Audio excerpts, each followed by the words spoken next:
Cheers, folks. David Hurley of Easy Chess Tips here. I'm going to have a look tonight at a game I won, a Blitz game, playing as black, using my man Charlie Storey's sniper system to the best of my ability. But what came up was a move order that I haven't yet studied in this book. And it got me into a bit of trouble. You can see here we're fairly equal, but with the computer analysis on after the game, I got computer analysis, post-game analysis. We can see that there's inaccuracies and mistakes and blunders being committed, which gets me into trouble. But I eventually get out of trouble and suddenly find myself with a lot of room to give the fatal counterpunch. And so I thought that was quite interesting. I was very pleased, obviously, to win this game. And I've had a look in Charlie's book to see if I can find the opening pattern. I've managed to track it down in a game on page 120, and I've not got there. I'm on page 60 something or other. I'm page 70. So I haven't yet got round to studying this particular move order. Anyway, here's how the game went. Let's have a look at what happened in the opening. Here we go, e4 and d4. White grabs the center, but this is the classic modern opening with Charlie's sniper move order in place, which is to say g6, bishop to g7, c5. And then we get this less common move order. Bishop to e3 is not uncommon, but bishop to e3 coming in the third move is a less commonly played pattern, according to Charlie in his book. And here's how I countered this. Wait a minute, we got c5 is my third move. And when we get the c3 move, I countered with d5. I remember from an earlier part of the book when we don't have the bishop to e3 move, where c3 is the third move that d5 is the recommended counter. But here we've had this intermediary move, and in fact that is not the move that Charlie recommends. So I'm already out of the book when it comes to Charlie's book in using the sniper to take on white. What does Charlie recommend? Instead of this move, Charlie recommends an instant taking here. So we get e4, g6, d4, bishop to g7, bishop to e3, c5, c3, and then c takes d4, followed by c takes d4. And then the d5 move comes in, and Charlie's comment is that black quickly strikes with d5, giving him a good game, and that this is a common thrust that all sniper trainees should be aware of.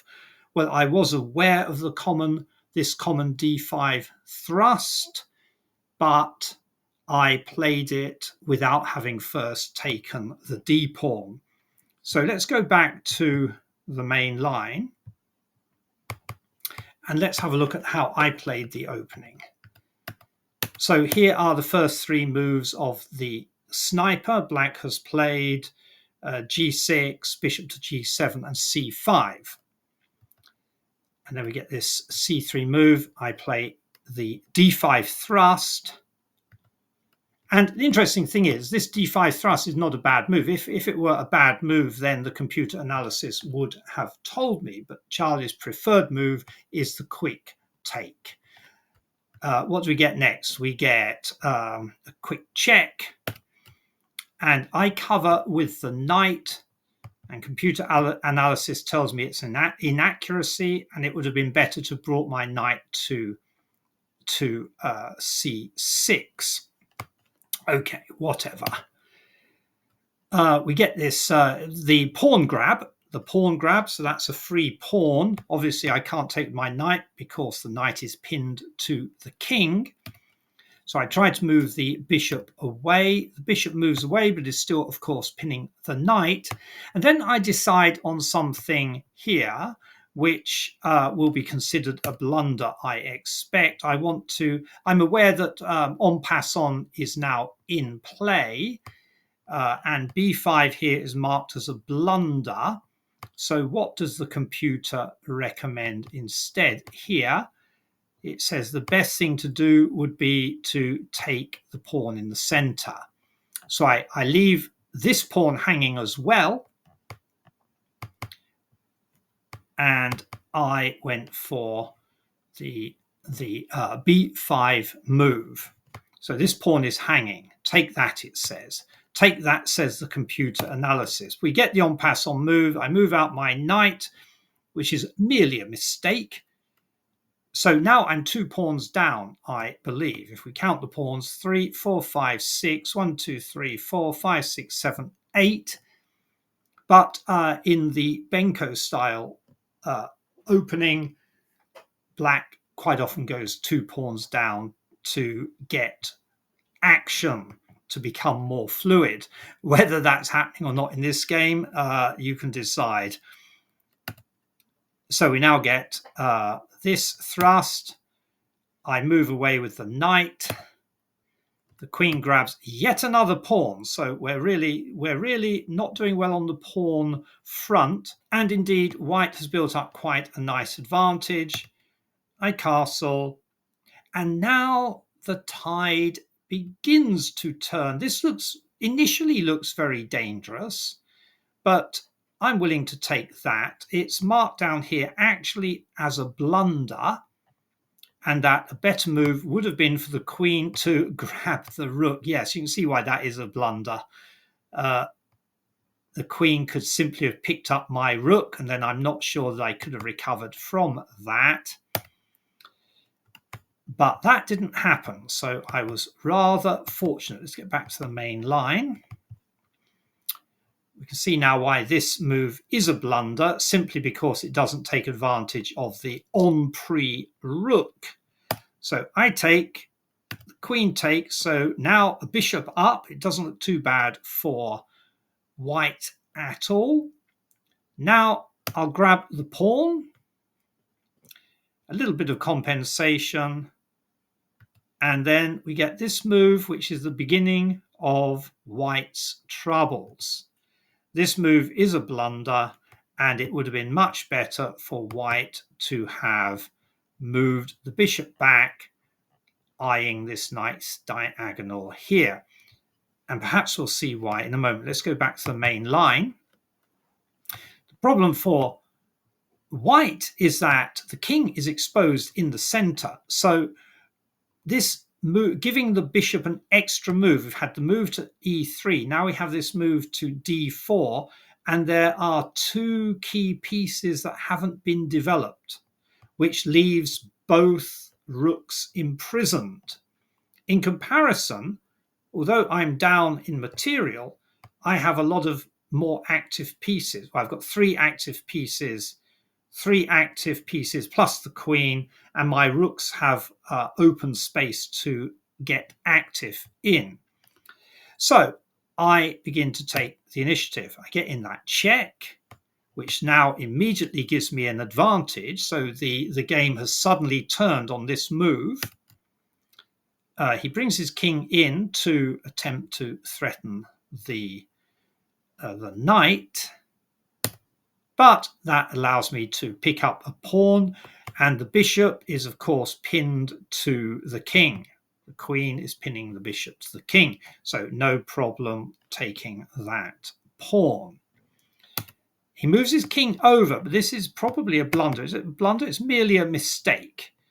A mistake.